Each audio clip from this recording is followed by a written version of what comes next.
fantastic choice, Dancing in the Street, Martha Reeve and the Vandellas, as chosen by the one and only Annie Lennox. Hi, Annie. How are you doing? I'm giddy, to be honest. I feel like my entire body's vibrating with the opportunity to chat to you, to be honest. So, thank you. Well, my goodness, I hope you don't feel. I might faint. No. I would hate to create a bad medical condition for you. Nothing but joy having you here. Absolute joy. So you picked that brilliant Dancing in the Street, which obviously was covered by David as well and Mick. Mm-hmm. And you were my Bowie growing up, to be honest, in terms of just what you were as a creative. When was the last time you were on a dance floor?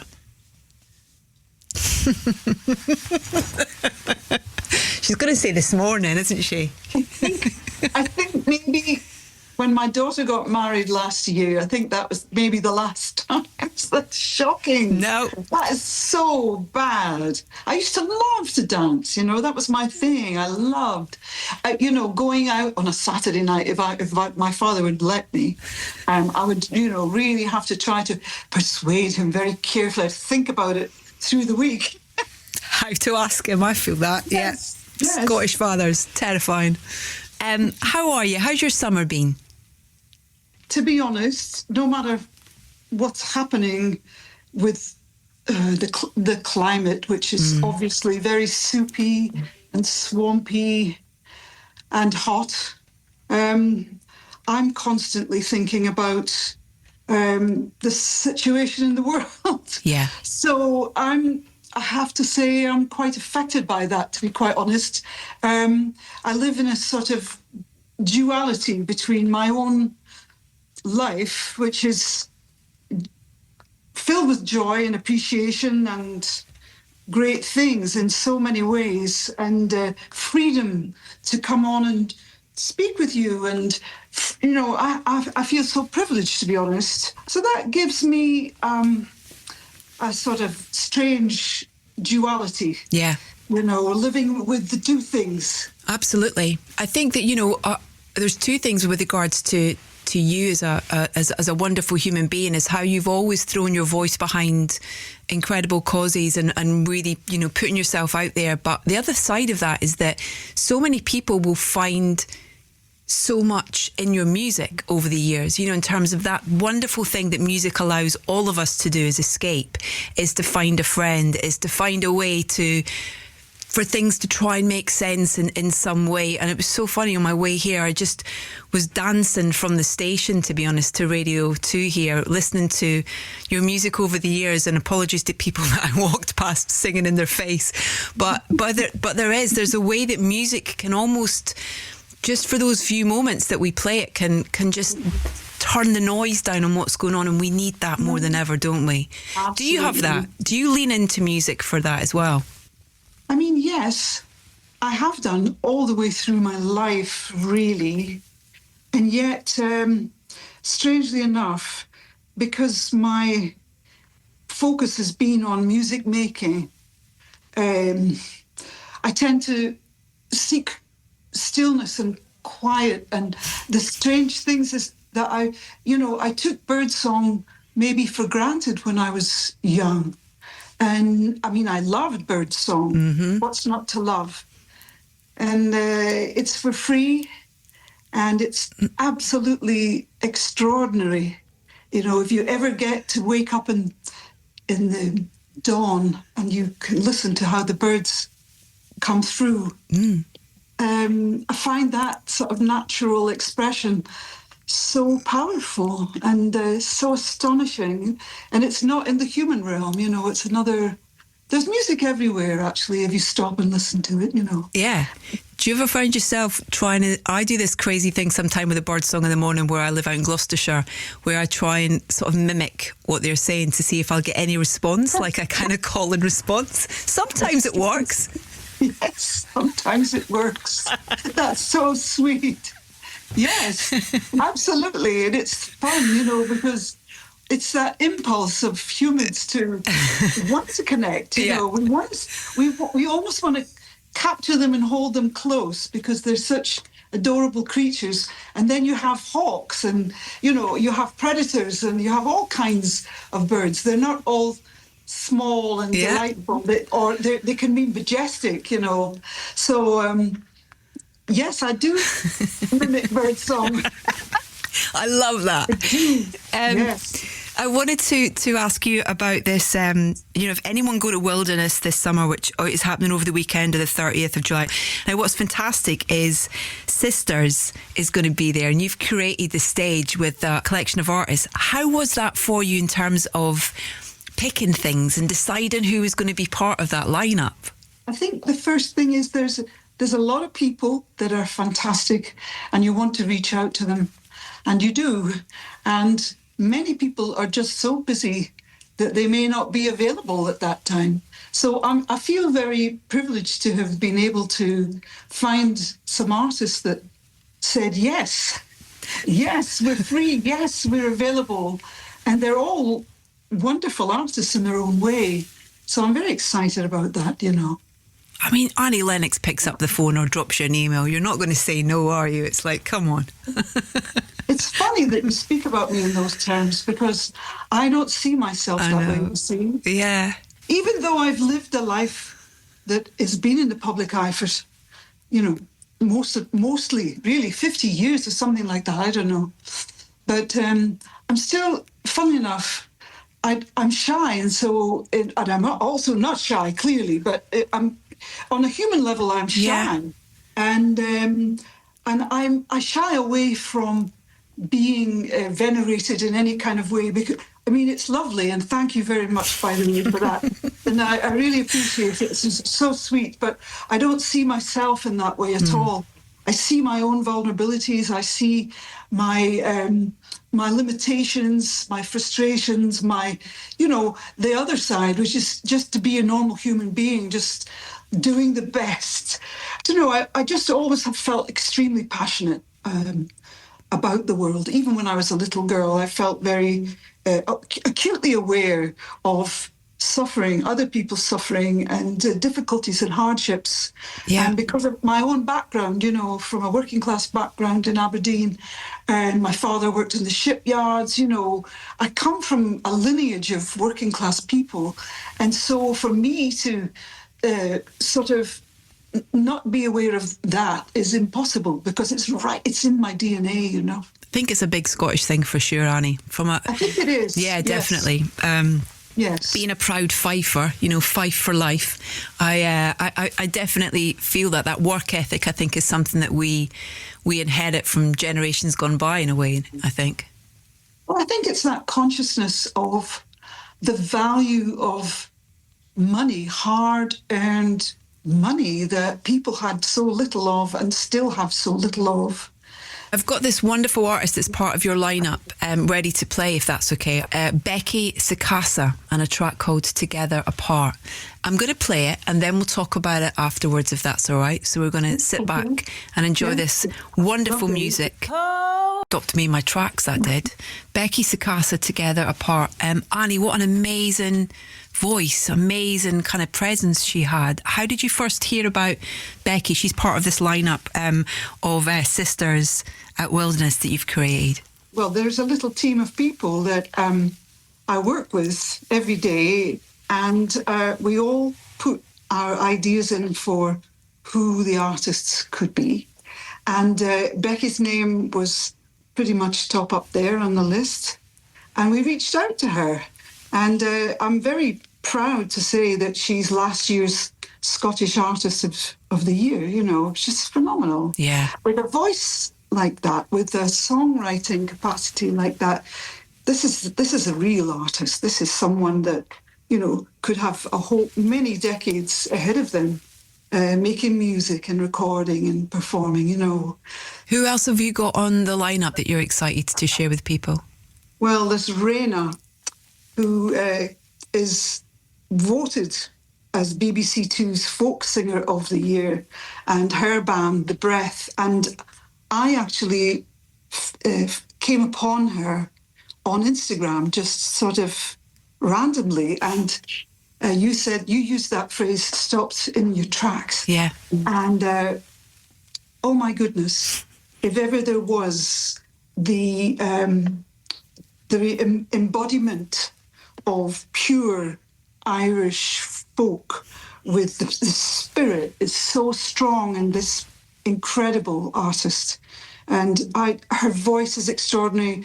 She plays flute, but Irish flute, and she's brilliant, you know. Her stage presence just blows you away. You used to play flute.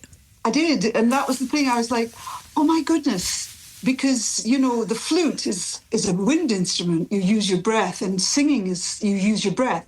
So the flute is like an extension of breath. And with Rena, she definitely has this thing where her singing voice and the sound of her flute, they're just really, really, truly magical. For people who aren't aware of kind of what Sisters is as part of Wilderness, and you mentioned the circle there earlier as well, tell us a little bit about what it is and why you set it up and what you really hope it achieves for so many women. Well, the circle started off with an idea, just as many things start with an idea, but it was also with a very sort of passionate feeling that I had, because for many years I had been invited to perform for Comic Relief and to be involved with Oxfam and HIV and AIDS, and I saw how it affected women and girls, and I was taken to projects around Africa and became a sort of ambassador, an advocate. Yeah. I saw directly, you know, I witnessed and experienced the terrible lives that women lead. Let's just say we have poverty. I've touched on that already with the working class and people in Scotland too, but when you go to so-called developing countries, very often women are just so disempowered and in so many ways. And I was coming back to London after, I think I was in Uganda, that was one of my trips, and came back to the modern airport at Heathrow and was just looking at everybody and just thinking, they don't know. We experience these things too, but when you go to other countries, that, you know, things are just on a scale that's unimaginable. And so I thought, being working class, I thought I knew maybe a bit about poverty, but that was not necessarily my understanding was limited, to be quite honest. Yeah. When you are, you know, you mentioned the Royal Albert Hall was a huge event last year, wasn't it? And just that collection of people that you brought together for that. But for you being on a stage like that again, and how was it for you? How do you feel now when you're on stage performing? Well, it's been, I actually haven't performed since then. I haven't really performed, haven't done anything musical. I've been, you know, sort of guided into other things, and it gives me a reason to stay fit. Because, you know, I'm not a young person anymore. I have this and that's challenge, you know, physical challenges, and I'm actually sort of quite a nervous performer, so I'm just crossing my fingers and my toes that I'll be able to sing as well as I want to sing. And you know, to be honest, there's so many considerations about performance, so many little details that need to be adhered to behind the scenes. Yeah. And so the little chunk of time that I'm on stage is just a tiny, tiny aspect of all the work that goes behind it, you know. Listen, I'm going to play, you've picked this lovely song, which I haven't heard in years, song from your childhood, and kind of going into it, I wanted to ask, when did you realise that you had this voice? Well, I had the voice, my voice, since I was a really little girl. I mean, it's so interesting. It's a very good question because, you know, I love to sing, and I sang, my mother said I sang myself to sleep when I was tiny, you know. So there was something there, you know, and musicality. I think all the time in school, people were kind of assessing, you know, how musical are you? Are you capable of joining a choir? Are you capable of having piano lessons? And these things that, I mean, my family used to sing, and people in Scotland used to. I mean, they love to sing and get together, you know, and the neighbours and family and friends used to get together on Hogmanay. That was the night that everybody used to sing and get very Tipsy. sentimental. But anyway, I started singing in a choir when I was about 6 or 7 years old. With Mr. Heineke was my absolutely sweet, dear choir mistress, and she did fantastic work in Aberdeen back in the 1960s. And so I was singing then, and it was something I just loved.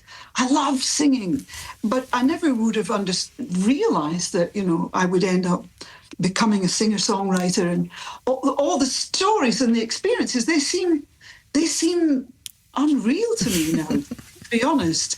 But I still love to sing. I love that experience, and I think everybody can sing. You know, it doesn't matter if you're out of tune. It doesn't matter. It doesn't matter. Get in the shower, listen to yourself with the little lovely tiles, and enjoy what's for free. You know. Yeah. I'm going to play the Teddy Bear's Picnic. What memories does this spring up for you? Yeah, well, it's very old school nostalgia, isn't it? I mean, to think that in the 1950s and 60s, we as children were listening to this kind of listen with mother type of, you know, and it is from another era, and that's why I chose it, because I thought, wow, it's just so resonant with this old-fashioned quality that it no longer exists today. A treat to get to chat to. One thing I want to ask just before we play your last track, what do you do on a day off? Like, what's a kind of, you know, Annie's not got much responsibility for a day. What do you do that's just for you? Wow, I don't. Well, I probably do. I probably indulge in a lot of Netflix, quite frankly. Sort of mind-numbing. Oh, God. But it feels like eating junk food whenever I watch these Netflix shows. But you can't stop. You can't stop. Just one more. But no, I love. I don't dare to say that I'm a photographer in any way, shape, or form, but I love taking photographs on my iPhone, and I've got this thing, like, once everything slows down, I'll be off there taking photographs and putting them into some kind of form or another. I love visual imagery, I really do, and I love talking with my husband. We have morning coffee. We just chat, because the world is fascinating, and it's devastating in so many ways, and yet it's endlessly fascinating, isn't it? I mean, I find my curiosity is never sort of waned. That's one thing that keeps me alive. It's like, I'm curious about the world. I've always wanted to be a positive influence in the world, you know, even though I myself had many struggles when I was younger with, you know, I had a depression and so on and so forth. But I've kind of tried to work that out, and I find that journey has been extraordinary, trying to figure out, you know, like the who's and the what's and the why's, and why am I here? Who am I? What's the point? You know, what's the point of life? But these curiosities are the things that keep me ever interested. Oh, Annie, keep being you. You're just the best. So amazing. Oh, you're very kind. You really are. Thanks, Edith. Oh, listen, we're going to play out with your exit song. And what have you picked for us today, and why? Well, of course, that's quite a heavy subject in a way. This is the subject of exiting that nobody really likes to talk about, do they? Because we all think we're going to live forever. Mm-hmm. So it really made me stop and think, like, well, is this me lying on a bed sort of slowly fading away? And then I thought, well, I looked for something that was serene and calming, and yet transcendental. I think this music is the embodiment of what transcendental means, where you're kind of lifted out of your usual reality in a very dreamlike way. So that is why I chose this particular piece of music. I hope everybody enjoys it, you know. Lie down, listeners, lie down. Okay, everybody, lie down. Annie Lennox has told us so. And we're going to finish with her exit song from